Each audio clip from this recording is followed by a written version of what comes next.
All right, good morning, peoples. You're probably tired of hearing from me, but I'm back at ya with Roundhill, their weekly payers, including YBTC. So let's jump in here and see what's happening. Let's go through individual funds and then we'll do the summary and look at YBTC. So 625, today's declaration.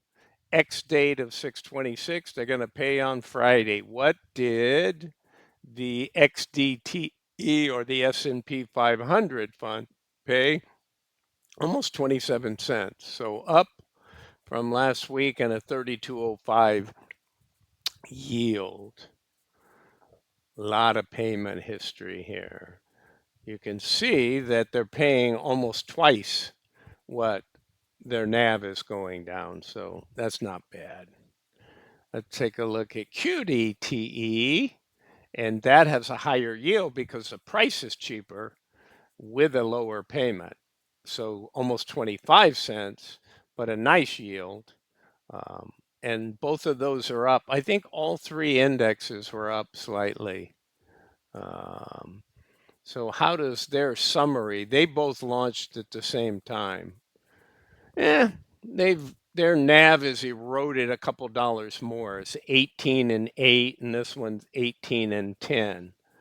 But a better distribution yield, but that's going to get reflected probably in the NAV loss. So the S&P 500 is going to end up in total return a little better. The Russell, which started fantastic when it launched here, and that happens, sector rotation. So their dividend is almost 27 cents, and that's an even higher yield because they're the lowest of the three funds. Let me verify that, but I think they are, yeah, just by a little bit lower than QDTE. So 34.94 to 34.32, up also. So nice 40% yield. The problem has been the NAV. Let's take a look. Now, this one hasn't been in existence as long. Yeah, look at this. You've collected $11 and you've dropped 10. That's not much of a total return, guys. And this is that, targeted, it pays. I stopped updating it. I don't get many requests for it because it's always going to pay the same till they come out with a new amount. It's not a bad fund at all. It's just different, right? So let's look at, let's go over here. I think Yeath is in this, but something about these guys are going to pay on a different day and they're both going to be on the same day. I got to reread that, apologize, but you guys that are heavy into Roundhill, you're probably aware of that. I remember the announcement. Um, and this used to be monthly, it's been weekly ever since the blue. You can see it down here, right? This is when it was white being monthly and the blue is changing it. All right, so I'll give you the comparative analysis, but here is YBTC, 27.5 cents. Last week was 20, the week before 20, a 42-cent payout, right? With a 47% yield. Well, we're back to 31% yield. It's up on the weekly change. So let's look across the indexes. So this had a 118 inception, but we're going to, even though it's 524 days trading, we annualized it, right? We just grabbed 365 of them. I may change the start date here just so I can get the last 365 and, kind of keep it started out in mid or late June for, and just say start date as opposed to inception. Because when they get two, this is a year and a half. So, yeah, 118, not quite a year and a half. July 18th would be a year and a half.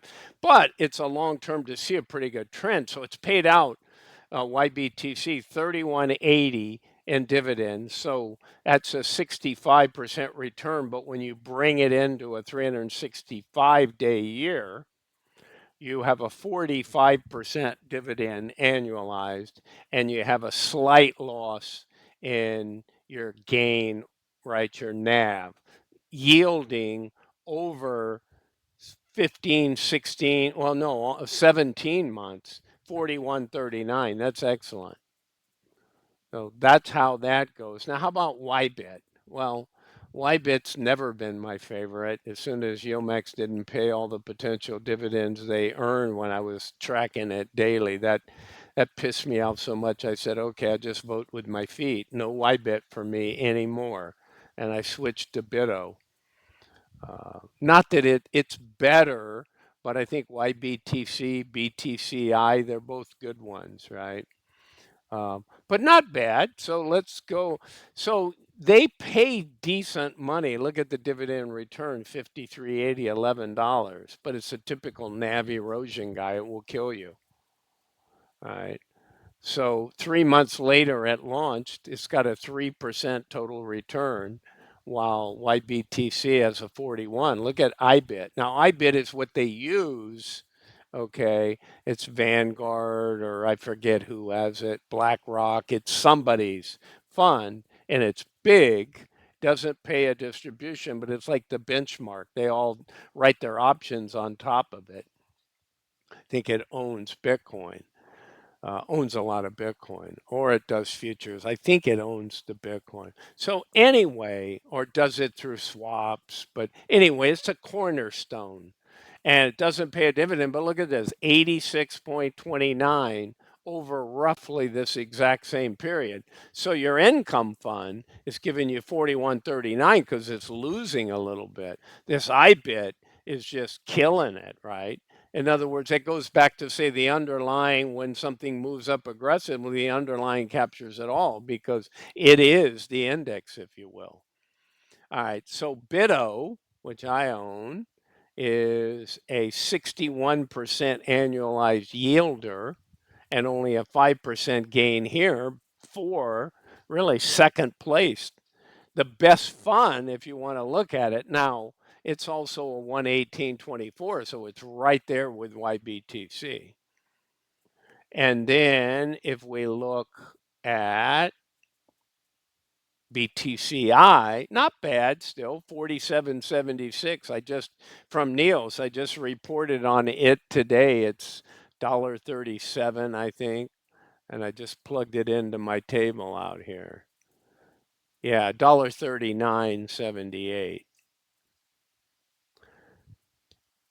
Okay, guys, so that gives me the summary that you guys want to see. Did I sum up the other funds? I don't think so. So this, anytime you want to see this or explore this, I'll go into more detail. Just hit me up in the comment. So here's the summary on these guys. Let me do this real fast. So you see the long ago launches, right? About a year, 386 trading days, or 386 total days. And this guy is 288. So enough. You see the inception price. You see they've all been hurt by NAV loss, 15%, 20%, 24. So the worse it gets, it's the best. So your winner in total return, though, is Q Diddy, right? The QDTE, because its dividend is the largest dividend and it's second place in its gain or loss. So not a big deal, 15% versus 1888, I round that to 15%. And in third place is RDTE. So either one of these I could go with, right?